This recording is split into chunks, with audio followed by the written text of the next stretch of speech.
Hola, hola, ¿cómo están?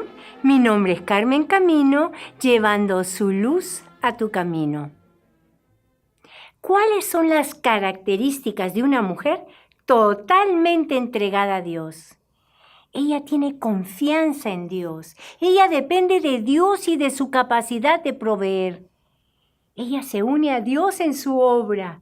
Es humilde ante Dios. Se niega a sí misma. Ella busca el reino de Dios y su justicia primero. Ella busca la perspectiva divina en sus circunstancias.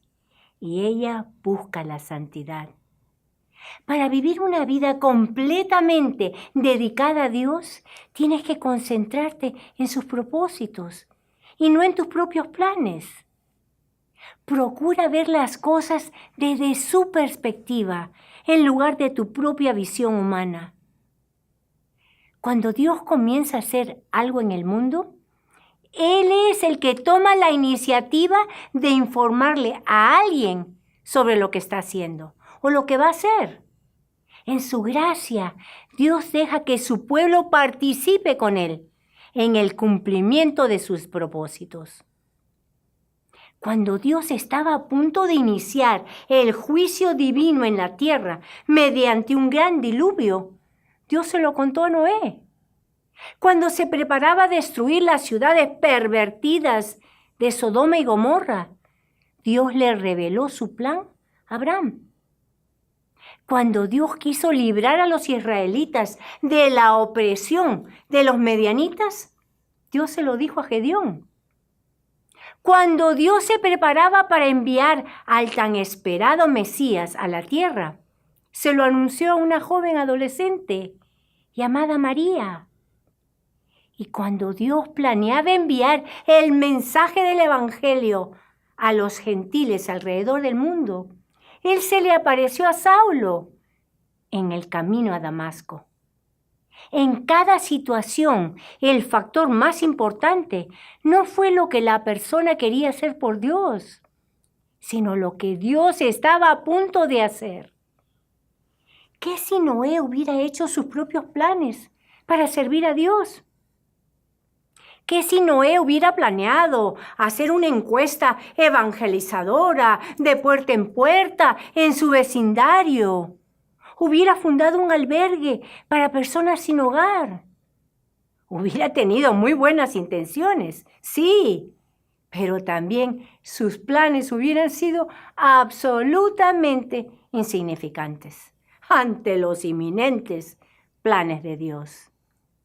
Noé no invocó a Dios para que lo ayudara a cumplir lo que él había soñado hacer para Dios. No, en la Escritura nunca vemos que Dios le pedía a la gente que soñara lo que deseaba hacer por Él. Él nunca motiva a su gente a establecer metas increíbles y generar visiones grandiosas para Dios y su reino. En la Biblia Dios regaña a aquellos que proponen sus mejores ideas por encima de lo que Dios manda.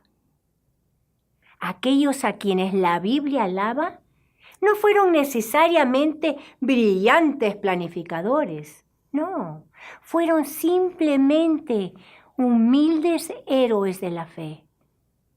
Dios los alaba por su obediencia, no por su desempeño. ¿Quién fue el que liberó a los israelitas de Egipto? ¿Moisés? ¡Oh, Dios! Por supuesto que fue Dios. Él decidió invitar a Moisés a tener una relación personal con Dios. Y Dios pudo liberar a su pueblo a través de ese hombre.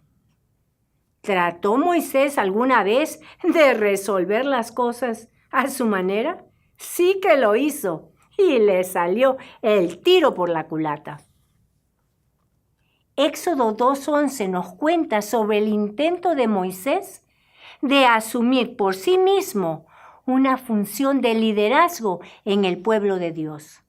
Por eso dice, Moisés creció y un día salió a ver a sus hermanos y los vio trabajar muy duro. También vio que un egipcio golpeaba a uno de sus hermanos hebreos. Moisés miró a todas partes y al no ver a nadie, mató al egipcio y lo escondió en la arena. Al día siguiente salió y vio 2 hebreos que reñían, así que le dijo al que maltrataba al otro: ¿por qué golpeas a tu prójimo? Y aquel respondió: ¿quién te ha puesto a ti como nuestro príncipe y juez? ¿Acaso piensas matarme como mataste al egipcio? Entonces Moisés tuvo miedo y dijo: ¡oh, ciertamente, esto ya ha sido descubierto! Cuando el faraón se enteró de este hecho, buscó a Moisés para matarlo. Pero Moisés huyó del faraón y habitó en la tierra de Madián.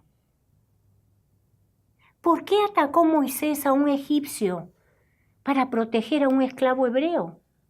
Es muy probable que le remordiera la conciencia por vivir en la comodidad y lujo de los egipcios, o por haberse educado en las mejores universidades de Egipto. Y a pesar de que Dios había dispuesto que Moisés fuera el libertador de los hebreos, Moisés se aceleró. De una forma u otra, Moisés cometió el error de usar su propio ingenio y su propia fuerza para ayudar a un hermano israelita. Sus intenciones fueron buenas, pero fracasó lamentablemente. Y por eso Moisés tuvo que pasar 40 años como fugitivo. ¿Se imaginan si Moisés hubiera tratado de liberar a los israelitas de la misma forma? Si hubiera usado su propia sabiduría para movilizar a los israelitas a liberarse de la esclavitud con una fuerza militar, miles de sus hermanos hebreos hubieran sido asesinados. Los egipcios eran una potencia mundial y tenían un ejército poderosísimo. Los esclavos, sin armas ni entrenamiento, hubieran sido aniquilados por el ejército egipcio, con sus carros que eran aparentemente invencibles. Dios mandó a Moisés al exilio en Madián para que trabajara como pastor de ovejas y para que aprendiera a centrar su vida y sus pensamientos en Dios.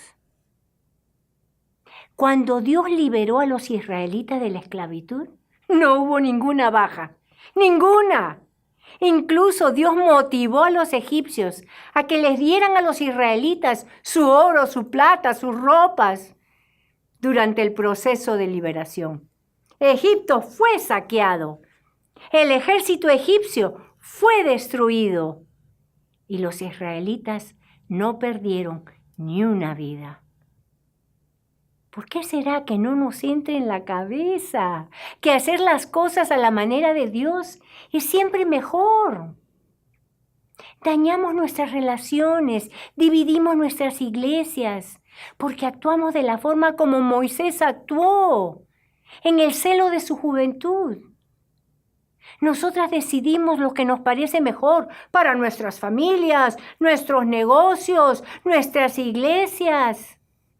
Hacemos planes, implementamos estrategias, a veces hasta se las imponemos a otra gente, sin darnos cuenta de lo limitado de nuestros conocimientos, de nuestros razonamientos y nuestro poder. Descubrimos lo distintas que son las cosas cuando reconocemos a Cristo como la cabeza de su cuerpo, la iglesia. Dios puede lograr más en 6 meses a través de un pueblo entregado a Él de lo que nosotras podríamos lograr en 60 años con nuestra propia fuerza y sabiduría. Por eso es tan importante que cualquier servicio que le ofrezcamos a Dios sea ofrecido en el poder del Espíritu Santo y por medio de la unción y guía del Espíritu. Muchos de nuestros esfuerzos por Dios son en vano. ¿Por qué? Porque aunque lo estemos haciendo con un corazón que anhela a Dios, lo estamos haciendo en la energía de nuestra carne, de nuestra propia habilidad y a nuestra manera. Así que esperemos en el Señor. Dejemos que el Espíritu nos guíe y veamos maravilladas lo que Dios puede hacer.